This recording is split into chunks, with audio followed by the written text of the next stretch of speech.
नमस्कार, आप देख रहे हैं इंडिया न्यूज हरियाणा। आपके साथ मैं हूं प्रिया। बुलेटिन की शुरुआत बड़ी और आज की सबसे दुखद खबर के साथ आपको ये बताएं कि मशहूर शायर राहत इंदौरी हमारे बीच में नहीं रहे। ये आपको बड़ी जानकारी दे रहे हैं। आज उनका निधन हो गया, इंतकाल की खबर मिल रही है। दिल का दौरा पड़ने से उनकी मृत्यु हुई है। नहीं रहे राहत इंदौरी, कोरोना से संक्रमित भी थे और आज सुबह में ही उन्होंने ट्वीट करके इस बात की जानकारी दी थी कि कोरोना की चपेट में आ गए हैं। साथ ही साथ उन्होंने लोगों से अपील की थी कि जो लोग उनके संपर्क में आए वो ज़रूर जांच करवा लें। लेकिन अब ये दुखद खबर मिल रही है, 4:40 पर आज उनका निधन हो गया। मशहूर शायर राहत इंदौरी का निधन, और ये एक अपूर्णीय क्षति। विश्वास कर पाना बहुत ज़्यादा मुश्किल है, क्योंकि अपनी रचनाओं के ज़रिए लोगों से एक जुड़ाव उन्होंने बनाया। लेकिन अब कहीं ना कहीं उनके निधन से साहित्य जगत पूरी तरीके से शोकाकुल।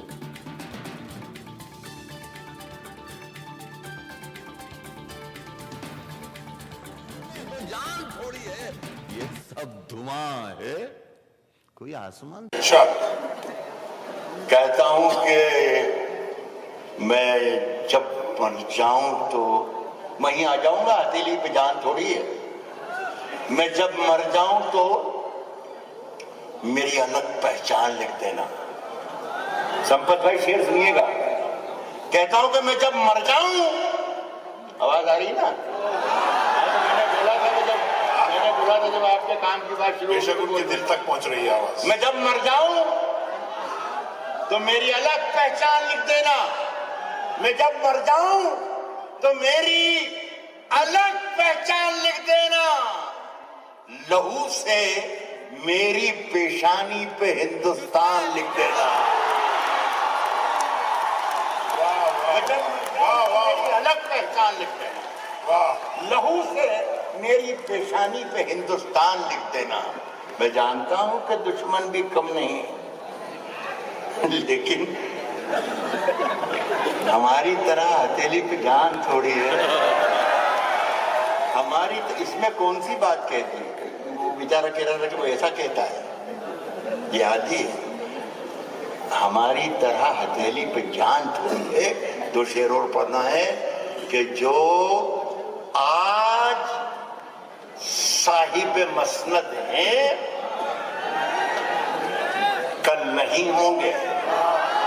यहाँ कहा जाता है इंसान तेजाब डालते रहना, लगे दियों की हवा में उछालते रहना, गुलों के रंग पे तेजाब डालते रहना। मैं नूर बन के ज़माने में फैल जाऊंगा, तुम आफताब में कीड़े निकालते रहना। मैं नूर बन के ज़माने में, सुभान अल्लाह, सुभान अल्लाह। मैं नूर बन के ज़माने में फैल जाऊंगा, सुभान अल्लाह। तुम आफताब में कीड़े निकालते रहना। घरों के धंसते हुए, गौर से सुने, घरों के धंसते हुए मंजरों में रखे हैं। घरों के धंसते हुए मंजरों में रखे हैं। ये चेक्स बहुत से लोग यहाँ मकबरों में रखे हैं। घरों के धंसते हुए मंजरों में रखे हैं। सुभान अल्लाह। बहुत से लोग यहाँ मकबरों में रखे हैं। हमारे एक एक शख्स शरीक हो जाए, हमारे सर की फटी टोपियों पे तंज न कर। मैं बता रहा हूं डॉक्यूमेंट्स, ये जितने लोग हैं सब गिरा में बांध ले। अगर आपसे कोई पूछता है कि डॉक्यूमेंट या कागजात, तो बताना कि हम बता रहे हैं, राहत ने बता दिया है पता। घरों के धंसते हुए मंजरों में रखे हैं। बहुत से लोग यहाँ मकबरों में रखे हैं। हमारे सर की फटी टोपियों पे तंज न कर, यह है डॉक्यूमेंट। हमारे ताज अजायब घरों में रखे हैं। हमारे सर की फटी, सुभान अल्लाह भाई, राहत भाई, सुभान अल्लाह, सुभान अल्लाह। हमारे सर की फटी टोपियों पे तंज न कर, हमारे ताज अजायब घरों, हमारे ताज अजायब घरों में रखे हैं। मंजर ने बताया कि यहाँ पर 2-3 लाख का मजमा है, अल्लाह करे ऐसा ही हो। मैं तो नहीं देख पा रहा हूँ, लेकिन अगर मैं देख पाऊं, तेजाब डालते रहना, लवे दियों की हवा में उछालते रहना, गुलों के रंग पे तेजाब डालते रहना, मैं नूर बन के। अगर खिलाफ है होने दो, जान थोड़ी है, जान थोड़ी है, जान थोड़ी है। अगर खिलाफ है होने दो, अगर खिलाफ है होने दो, जान थोड़ी है। ये सब धुआं है, कोई आसमान। अच्छा, कहता हूं कि मैं जब मर जाऊं तो वहीं आ जाऊंगा, हथेली पे जान थोड़ी है। मैं जब मर जाऊं तो मेरी अलग पहचान लिख देना। संपत भाई शेर सुनिएगा, कहता हूं कि मैं जब मर जाऊं, आवाज आ रही ना? मैंने बोला था जब आपके काम की बात शुरू, बेशक उनके दिल तक पहुंच रही है आवाज। मैं जब मर जाऊं तो मेरी अलग पहचान लिख देना। मैं जब मर जाऊं तो मेरी अलग पहचान लिख देना। लहू से मेरी पेशानी पे हिंदुस्तान लिख देना। मेरी अलग पहचान लिख देना। लहू से मेरी पेशानी पे हिंदुस्तान लिख देना। मैं जानता हूं कि दुश्मन भी कम नहीं, लेकिन हमारी तरह हथेली पे जान थोड़ी है। हमारी तो इसमें कौन सी बात कहती है, वो बेचारा कह रहा था कि तो उनके साहित्य के सफ़र के कुछ अंश अभी हमने आपको दिखाया, और ऐसी अनगिनत रचनाएं जिसके ज़रिए वो अपने चाहने वालों के दिलों में हमेशा रहेंगे। कोरोना की वजह से उनका इलाज चल रहा था, आज उन्होंने जानकारी दी, लेकिन अब ये खबर, दुखद ये खबर कि हार्ट अटैक की वजह से उनका निधन हो गया। मेडिकल हिस्ट्री भी उनकी रही, 70 साल की उम्र में उनकी मौत हुई है। कई सारी ऐसी रचनाएँ युवाओं के दिल में भी उनके प्रति एक रुझान, लेकिन अब वो हमारे बीच में नहीं रहे। हर कोई उन्हें अपने अपने तरीके से याद इस मौके पर करता हुआ। चलिए आगे बढ़ते हैं। चंडीगढ़ से एक बड़ी जानकारी मिल रही है, इससे आपको रूबरू करवा देते हैं। बीजेपी सरकार पर भूपेंद्र हुड्डा का हमला, ये आपको बड़ी खबर दे रहे हैं। बीजेपी के शासन में बेरोजगारी, भ्रष्टाचार अपने चरम पर, सरकार में एक के बाद एक घोटाला हुआ है, ये उन्होंने बड़ी बात कही।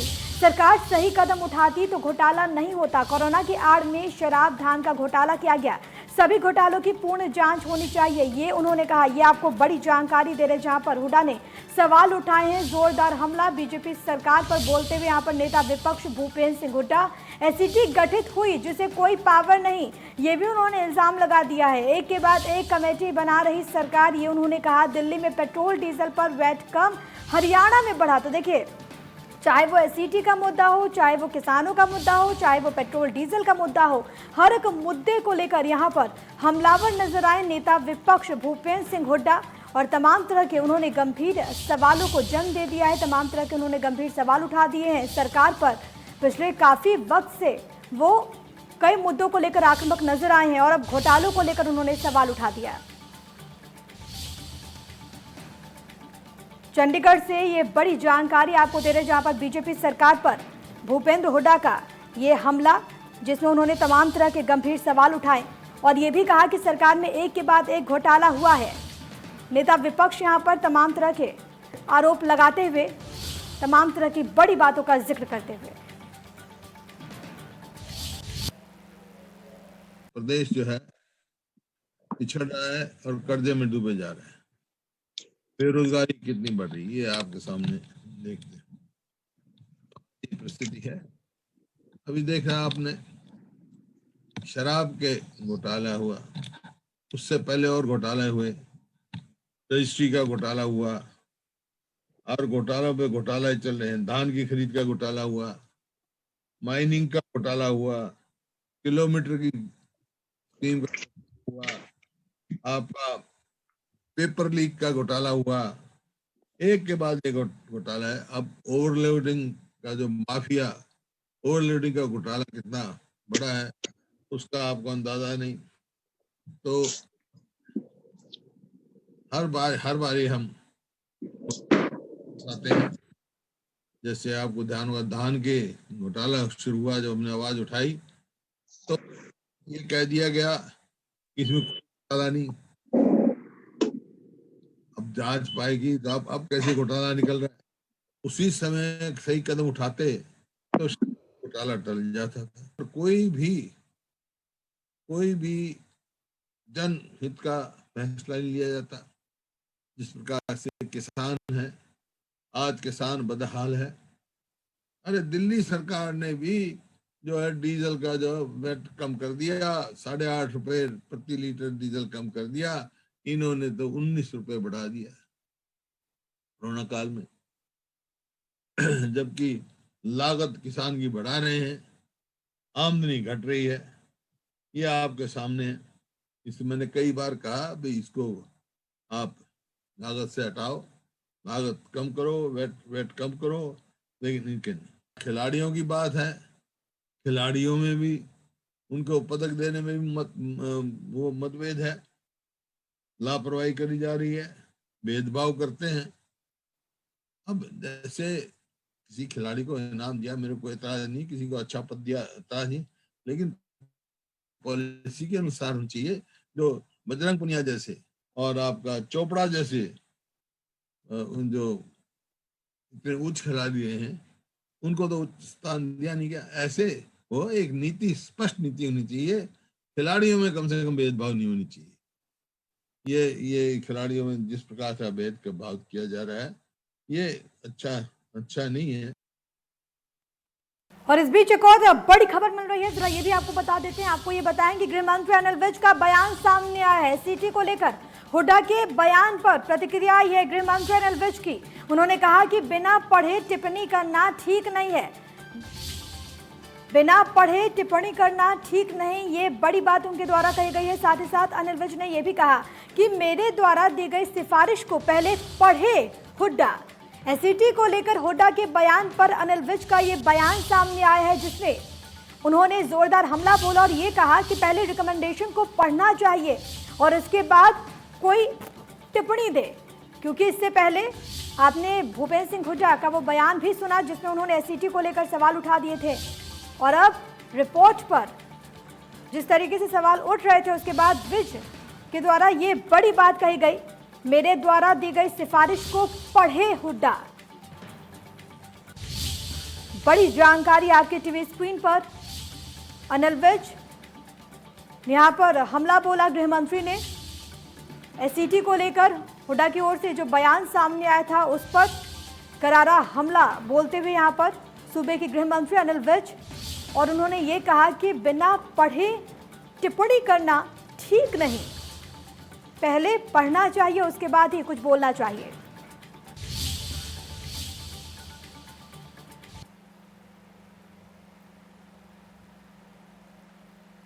चलिए फिलहाल खबरों में आगे बढ़ते हैं। हरियाणा के कैबिनेट मंत्री रणजीत सिंह ने एक बार फिर से गांधी परिवार पर जोरदार हमला बोला। उन्होंने कहा कि आज कांग्रेस में केवल राहुल गांधी की चापलूसी करने वाले नेताओं की फौज है। सब अच्छे लोग कांग्रेस छोड़ चुके हैं क्योंकि स्वाभिमानी नेता कांग्रेस में रह ही नहीं सकता। उनका यह भी कहना है कि हरियाणा के पूर्व मुख्यमंत्री भूपेंद्र सिंह हुड्डा चापलूसी नहीं करेंगे और जल्द ही हुड्डा भी कांग्रेस छोड़ेंगे। उन्होंने कहा कि सोनिया गांधी के कार्यकारी अध्यक्ष बनने के बाद कांग्रेस में कोई मजबूती नहीं आएगी। रणजीत सिंह अपने निवास पर कार्यकर्ताओं से मुलाकात करने के बाद मीडिया से बातचीत कर रहे थे। सोनिया गांधी की अध्यक्षता में कभी सरकार नहीं बनी, उन्होंने ये भी कहा। और उन्होंने ये भी कहा है कि सिरसा जिले में सीएम ने कई घोषणाएं भी की और उस घोषणाओं को लेकर काम जो है वो शुरू हो गया है। इसका जिक्र भी यहाँ पर वो करते हुए नजर आए। और साथ ही साथ उन्होंने ये भी कहा कि विकास कार्यों के लिए धन की कोई कमी नहीं आने दी जाएगी।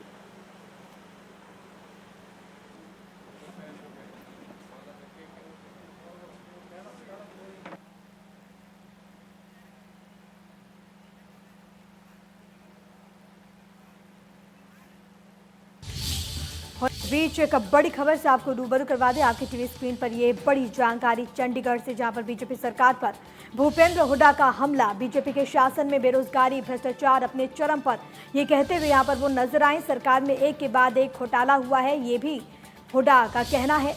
इसके अलावा उन्होंने ये कहा कि सरकार सही कदम उठाती तो घोटाला नहीं होता। तो लगातार कई मुद्दों पर आक्रामक और अब एक बार फिर से उन्होंने मोर्चा खोल दिया है। कोरोना की आड़ में शराब धान घोटाला हुआ, कई मुद्दों को लेकर यहां पर नेता विपक्ष भूपेंद्र हुड्डा आरोप लगाते हुए और अब एक बार फिर से उन्होंने सरकार पर हमला बोल दिया।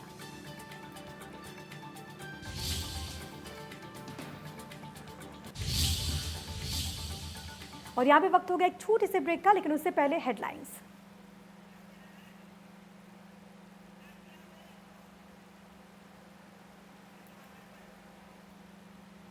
चलिए आपको हेडलाइंस दिखाएंगे, लेकिन उससे पहले एक नजर इस वक्त की बड़ी खबर पर। ये आपको बड़ी जानकारी दे रहे हैं नेता विपक्ष भूपेंद्र सिंह हुड्डा, जिन्होंने जोरदार हमला बोला है सरकार पर। गृह मंत्री विज ने एसआईटी के गठन की बात कही थी। एसआईटी गठित हुई जिससे कोई पावर नहीं है, ये एक बड़ी जानकारी निकलकर सामने आ रही है चंडीगढ़ से, जहां पर बीजेपी सरकार पर भूपेंद्र हुड्डा का हमला, जोरदार हमला उन्होंने बोला। बीजेपी के शासन में बेरोजगारी, भ्रष्टाचार अपने चरम पर, सरकार में एक के बाद एक घोटाला हुआ है, ये भी उन्होंने बड़ी बात कही। जोरदार हमला बोलते हुए यहाँ पर वो नजर आए। सरकार सही कदम उठाती तो घोटाला नहीं होता, ये भी उन्होंने कहा।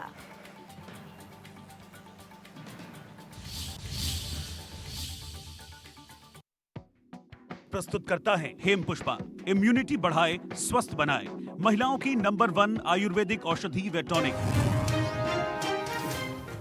मशहूर शायर राहत इंदौरी का निधन, 70 साल की उम्र में हार्ट अटैक से मौत। कोरोना संक्रमित भी थे राहत इंदौरी।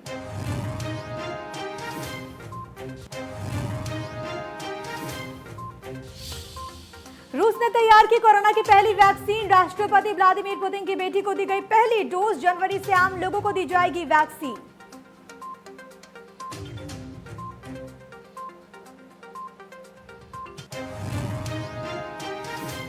प्रदेश में नहीं थम रही कोरोना की रफ्तार। इलाहाबाद के वार्ड 9 से सामने आए 27 नए मामले, करनाल में 30 और सिरसा में 35 मरीजों की पुष्टि।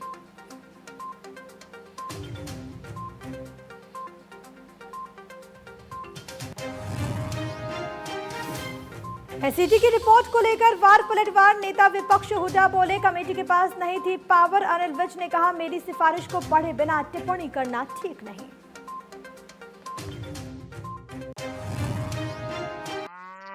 हाँ भाई, डॉक्टर साहब भैंस ने कहा चढ़ा दिया था, जर फंस गई। ब्याने से 21 दिन पहले आम फीड डाली होगी। डाली तो थी, फिर तो फंसनी ही थी। आगे से गांठ बांध ली यारा। ब्याने से 21 दिन पहले रोजाना 4 किलो डालो फीड क्लोज अप तारा। साथ में दूध की होगी भरमार और सारी की सारी जर फटाक से बाहर। जल्दी मिले जर से छुटकारा, जब फीड मिले क्लोज अप तारा। आप अपनी फैमिली की खुशी के लिए सब कुछ करते हैं, लेकिन टर्म लाइफ इंश्योरेंस ना लेकर आप उनके फ्यूचर को खतरे में डाल रहे हैं। आज ही टर्म लाइफ इंश्योरेंस लीजिए policybazaar.com से। अब छोटी छोटी मंथली पेमेंट्स में महंगा नहीं है। policybazaar.com, standard terms and conditions apply. तू कर सकती है, तू ही तो शक्ति है। आदि है, अनंत है, शक्ति है, बलवंत है, तू जगत जीत है। देश प्रदेश, खेल और ग्लैमर की हर हलचल, हम रखते हैं सच की तह तक जाने का जज्बा। देंगे आपकी नई सोच को एक नई उड़ान। खबरों का है यही बाजार। आज समाज, पंजाब और हरियाणा का भरोसेमंद अखबार। सेफ रहिए, सेफ चुनिए। Chinar fabrics presents anti corona fabric in association with health guard Australia, जो कोरोना के खिलाफ 99.94% इफेक्टिव है। So visit your nearest Chinar fabric store.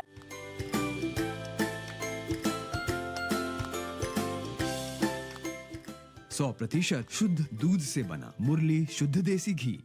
कभी हुआ है आपके साथ ऐसा कि भूख ना हो फिर भी खाने को मन चाहे? होगा, ऐसा भी होगा जब रसोई से नैनो बासमती राइस की खुशबू आप तक पहुंचेगी। नैनो बासमती राइस सिर्फ राइस नहीं, अपना राइस।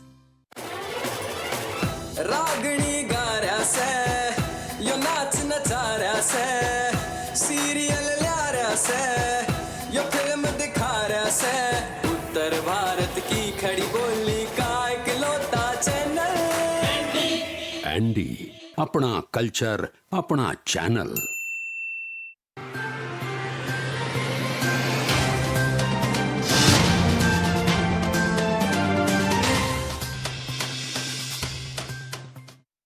बाद एक बार फिर से स्वागत है आप सभी का। हरियाणा के कैबिनेट मंत्री रणजीत सिंह ने एक बार फिर से गांधी परिवार पर जोरदार हमला बोला। क्या कुछ उन्होंने कहा, सुनिए। मंत्री जी बहुत देंगे, पहले 215 करोड़ रुपया देंगे, वैसा बताओ कोई पैसे की कमी नहीं। हालांकि पूरी दुनिया में एक क्राइसिस है, इकोनॉमिक क्राइसिस, उसके बाद भी पैसा मिलेगा। जो घोषणाएं की थी सीएम साहब ने, क्या उनको अभी क्या रूपरेखा तैयार की जा रही है उनकी? नहीं, सब हो रहा है। पहले जो रनिंग वर्क है वो तो हो ही रहे हैं, कुछ नए काम भी जो थोड़े अमाउंट के थे वो हो रहे हैं। जैसे पैसा की पोजीशन कंफर्टेबल होगी, पैसा और देता जाएगा। इंग्लैंड अमेरिका में जो कैंडिडेट होते हैं वो 8 साल से ज़्यादा नहीं चलते। एक ही एक परिवार को लोगों ने बहुत दे दिया, अब तो उल्टा लेंगे इनसे। तो कांग्रेस में बिखराव की स्थिति कैसे खत्म हो सकती है? मैं नहीं मानता। कोई सामने जब आप पे कोई दर्शन नहीं हो, सामने कोई आप पे लोगों को कहने के लिए मुद्दा नहीं हो, तो लोग आपके साथ नहीं चलेंगे। जब आप अपने ही अपने परिवार के स्वार्थ के लिए चलें तो लोग पीछे हट जाते हैं। आप अगर देश हित का काम लेके चलें तो लोग आपके साथ हैं। मोदी साहब का इतना बड़ा कद हो गया, इतनी बड़ी एक्सेप्टेंस होगी, वो इंडिस्पेंसेबल हो गए। उनके मुकाबले में कांग्रेस में कोई दम ही नहीं है। कांग्रेस एक बहुत लंबे समय चल गई, जरूर से ज़्यादा चल गई। किसी डेमोक्रेटिक सेटअप में इतनी पार्टी नहीं चलती। 13 अगस्त को कांग्रेस का प्रदेश भर में प्रदर्शन होना है। कांग्रेस प्रदेशाध्यक्ष कुमारी सैलजा ने इस बात की जानकारी दी। साथ ही साथ उन्होंने ये भी कहा कि सभी जिला मुख्यालयों पर यह विरोध प्रदर्शन होगा। उन्होंने कहा कि घोटालों को लेकर ये कांग्रेस पार्टी हल्ला बोलने वाली है।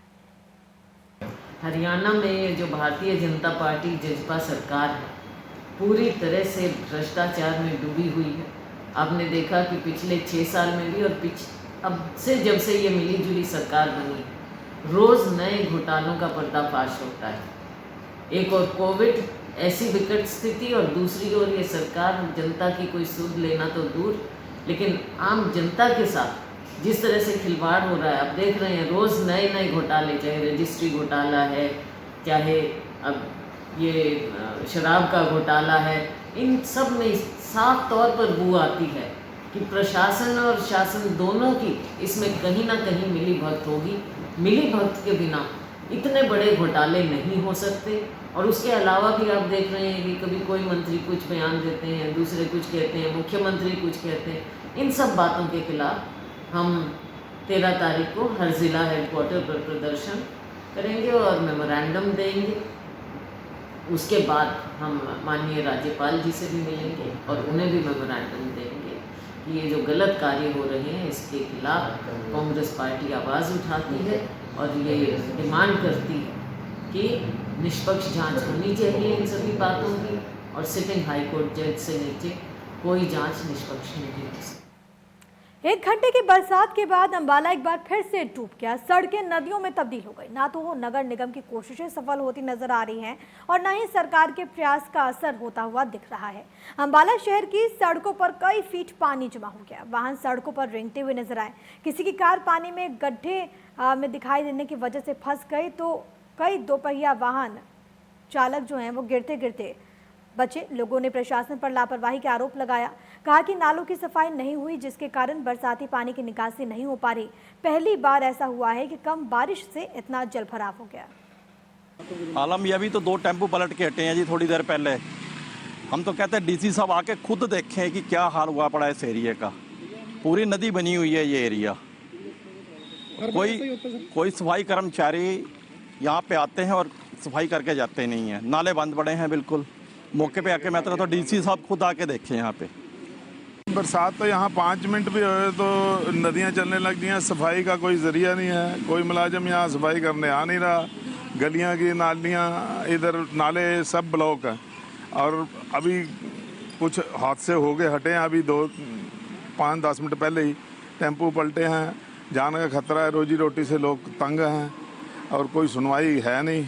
और प्रशासन आप आए और देखे और कोई गुहार लगा रहे हैं, कोई सुनता नहीं है। डीएवी कॉलेज में प्रोफेसर हूँ। मैं एनसीसी ऑफिस में ड्यूटी पे जा रहा हूँ। तो मैं घर से निकलने के लिए देखा तो गाड़ी वहाँ घर के आगे फंस गई न्यू मॉडल कॉलोनी में। बाहर यहाँ से जाना था, अब यहाँ फंस गए हम लोग। तो मेरा पहुँचना ड्यूटी पे बहुत ज़रूरी है सर। और सबसे बड़ी प्रॉब्लम ये है कि जो नगर निगम के ऑफिस बीरर हैं, जो कर्मचारी हैं, जो ठेके पर रखे हुए हैं, जैसे भी रखे हुए हैं, वो नालियों की सफाई बिल्कुल नहीं करते। मेरे घर के सामने भी जब मैं कहता हूँ नाली में से पॉलीथीन हटा दो तो वो बिल्कुल सफाई नहीं करते। सारी नालियाँ जाम हो गई हैं। और इन्हीं तमाम खबरों के साथ इस बुलेटिन में अभी के लिए